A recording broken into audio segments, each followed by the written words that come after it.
Morning. Good morning, everybody. Good morning. I am a mess. I just got back from the dentist. I don't even know what's going on with my shirt here. Is this like a real shirt or something? I don't know. I have the craziest day today. Michael and I are closing on our other house. We sold our other house, so we have to go sign paperwork, and I just came from the dentist, and I had a PR call first thing in the morning for my podcast. I've been working so hard on this podcast. I hope you guys are going to subscribe. I hope you guys are going to love it. But anyway, I know that Coffee Talk is late this morning, and I am sorry, but it just, I could not find 15 minutes to sit down and talk to you, and Michael's actually going to pull me out of this Coffee Talk in like 10 minutes. So I need to talk quickly and get right into it. I don't need everybody to remind me how late I am. All that does is contribute to my anxiety. So thank you for waiting. Some days I will be late because I have a life and kids and teeth that need to see the dentist. But anyway, I'm really excited about the podcast. I love the company that I'm doing the podcast with. And anyway, shout out to my doctor who always fits, my dentist who always fits me in, Dr. Weissman in Cahaba Heights. I have a loose crown, and it literally just will not come out. So it's driving me insane. Okay, so I want to talk to you about Luke 15. We are going to go to church. Hey, stomp. Something about the name Jesus. Something about the name Jesus. I'm not always there when you call, but I'm always on time, okay? All right, so I want to talk to you about Luke 15. I don't know the actual proverb or the actual, whatever it's called, because every time we do, the Bible here, can I get a witness? Oh, yeah, we ain't the church, ain't going nowhere. Hey. Okay.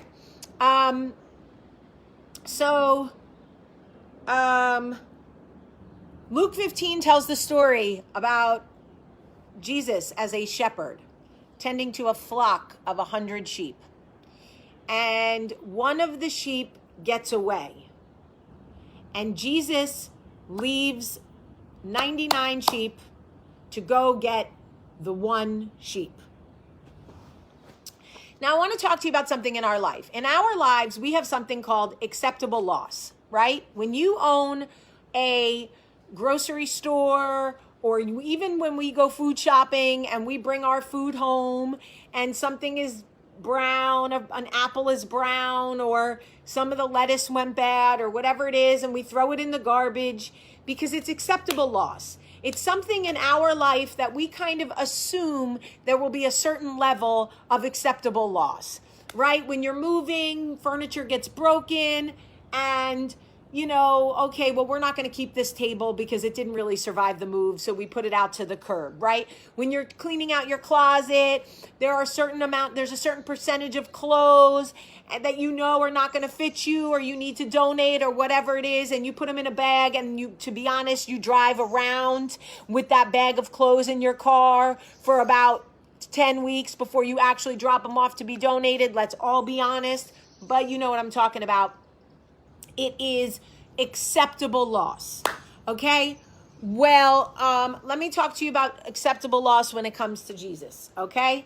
There is no such thing as acceptable loss when it comes to Jesus. Now, you want to know how I know? Not just because the Bible tells me so, right? I'm going to tell you how I know. When I was dating a narcissist and I was in an abusive relationship, those of you who know the bathroom floor story, I was on the bathroom floor. I was suicidal. I was the worst version of myself. I did not have self-love. I did not like what I saw in the mirror. I did not like who I was. I felt completely forsaken, and I did not have God. Keep in mind, I was not saved yet. That is the day that I was uh, sad, saved. Okay? So, anyway, I was the lowest of the low of the low. That was the day that God came for me. That was the day that I heard God say, or you can get up off that floor and you can trust me. No, Lord, I don't even know who you are. Why are you talking to me? Now you got me hearing voices. I got an internal monologue going on with a man named Jesus that I don't even know. Okay? I'm Jewish. You're in my ear. This is bothering me. I just want to die. Or you can get up off that floor and you can trust me. Now, let me tell you why he did that for me. Because there is no acceptable loss with Jesus. There is no acceptable loss with Jesus. Every single one of us has the same value to God. He does not turn his back and go, well, that's one of my sheep on the floor in the bathroom who wants to kill herself, and I'm going to pretend I don't see her. Let her take her life. She doesn't even believe in me to begin with. I'm not going to fight for that. I got 99 other sheep to take care of. I can't be dealing with that one when I got a whole flock at 99. No. Luke 15 tells us that when one sheep went astray, when one sheep disappeared, God left the other 99. He is a good shepherd. He left them in a place where he knew they would be safe. They would be cared for. They would be fine while he was gone. And he went and chased that one sheep. You know why? Because there is no acceptable loss with Jesus. He's not going to let that. And the other 99 sheep said, but what about us? You can't leave us, shepherd. And you know what he said? You're not in danger right now. You're not on the bathroom floor. You're not suicidal. You don't need me. You're fine. You're together. You have each other. You're happy. You're safe. You're all good. I got to go get the one on the bathroom floor because she wants to die. And I can't leave her there. But Lord, she doesn't even believe in you. She's not even calling out for you. It doesn't matter because there is no acceptable loss with Jesus. There is no acceptable loss. It doesn't matter if I was broken, if I didn't believe in him, I wasn't calling for him, I wasn't looking for him, I didn't want him, I had no value, I was self-destructive, I was self-medicating, I was in an abusive relationship. He didn't fucking care. Because I am the one sheep. I was the one sheep. And there is no acceptable loss with Jesus. He is not going to look away from one of his sheep who needs him. You don't have to scream out for God for him to hear you. He is the shepherd. He knows how to tend to his flock. You don't have to teach him. You don't have to question why he left the other 99. That's it. That is it. There was no reason for him to come to me. Absolutely none. I didn't even fucking know him. I didn't know him. I was Mariah Carey. I don't know her. I don't know her. Okay? I wasn't asking for his help. I didn't need his help. I was suicidal. I was so far from God. In fact, I was so far from him, I don't know how he heard me with the other 99 sheep he had. But you know what? He was like, oh, I gotta go. Let me get my house in order. I gotta go. Got the other 99 sheep, made them comfortable, made sure they were okay. Okay, y'all are good. You got each other. You're not the ones in danger. I gotta go because my girl is calling for me. She doesn't know she's calling for me, but she is. So let me tell you something about Jesus. Let me tell you something about my God.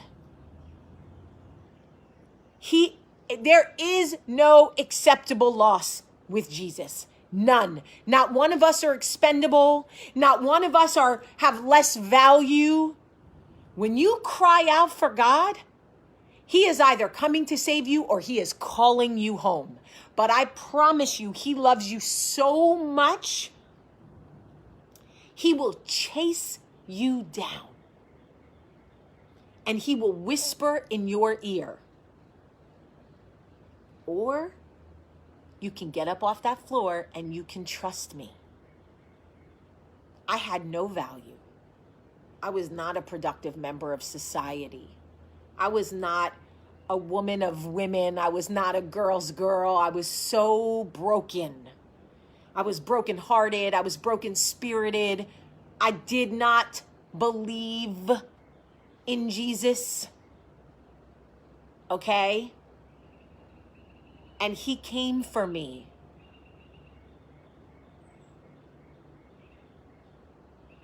And I'm just going to tell you, other people may have had different experiences with God. They'll try to tell you what restrictions he'll put on you and what I don't buy that shit at all. He won't make you do this. He won't make you. You know what?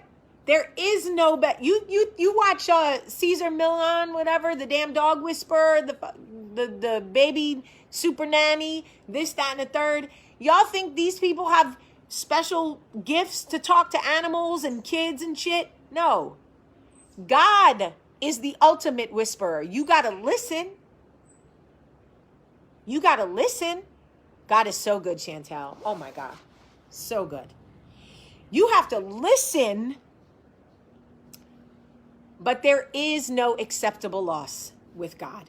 No matter where you are, no matter who you are, no matter what value you think you have or you don't have, whether you are gay or straight, brown, white, Blasian, fucking butter pecan Rican, I don't care if you are divorced, if you've been married 75 times, I don't care if you have 10 kids or can't have a kid, if you hate animals or you rescue 50,000 cats. It does not matter. There is no acceptable loss with God. There is no expired meat. There is no stained apples. There is no lettuce that needs to be thrown away. Not with God. It doesn't exist. Luke 15. Read it if you don't believe me. It is in the good book. And he will love you and tend to you even when you don't love and tend to yourself. Amen, Roger. Roger said, you don't have to believe in Jesus. He believes in you. Amen. Did you believe in God when you were Jewish? Yeah, God-ish, yeah. Yes, not in the same way I do now. Absolutely not. And I know a lot of times you think, he's not coming to get me. I'm the one sheep. Where is he? I've been fucking by myself for months. Where is he? Oh, he's there. He is there. I'm telling you, you don't listen to me.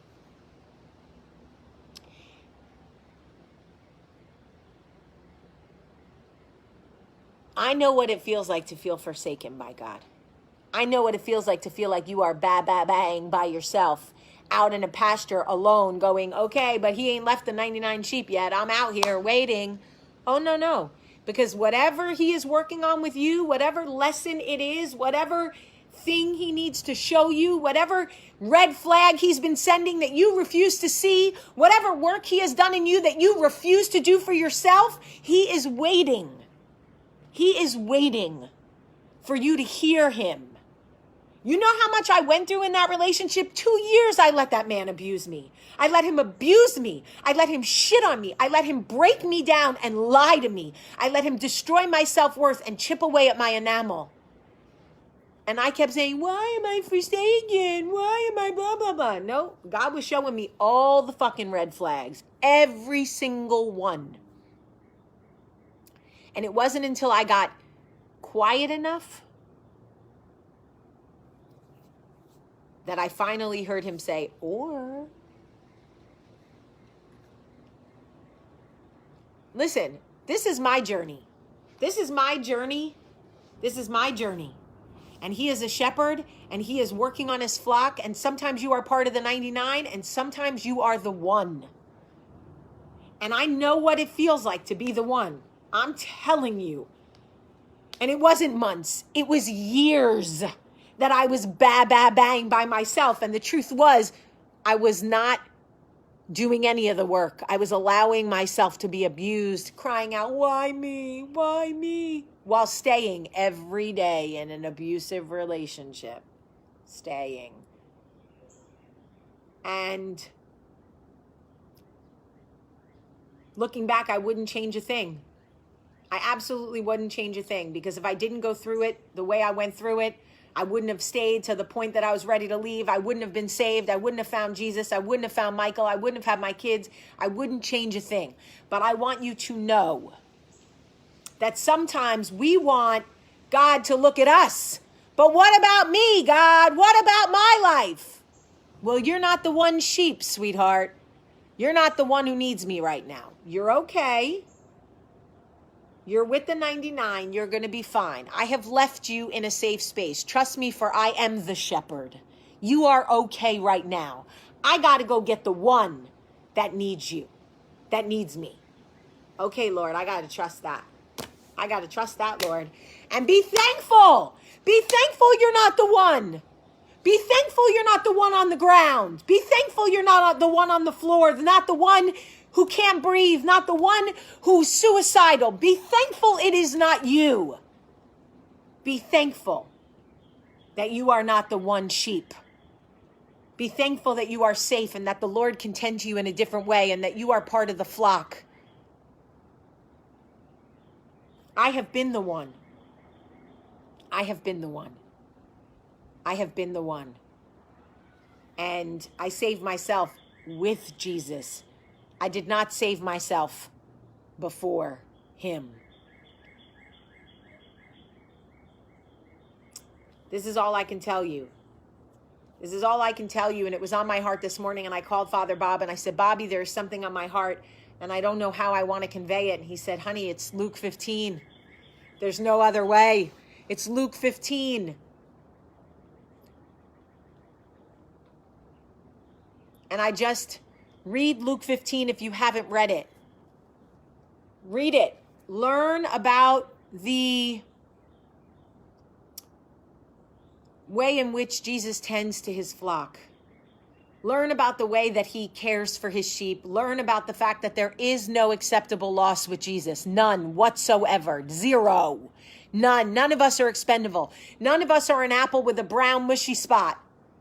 None of us are a banana that's gotten too ripe. None of us. None of us are acceptable loss. None of us can be tossed in the trash going, well, I got 3 other apples. They'll be fine. None of us.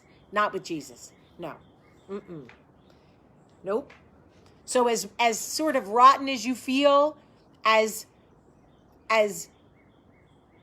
I know you think, well, why would God focus on me when there's so many people doing it better?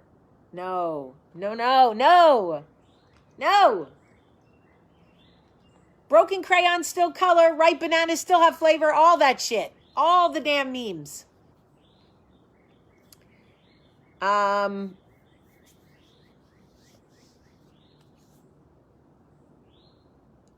Teresa said, well, Teresa, that's a different conversation. That's a different conversation. Because that conversation is about free will. You have free will. God can't intervene. He can whisper. He can promise you that he has not forsaken you, but if you don't hear him, if you can't hear him, I mean, that's just a different conversation. I love you guys very much. I love you so much. I couldn't wait to testify this morning. I could not wait to talk to you about Luke 15.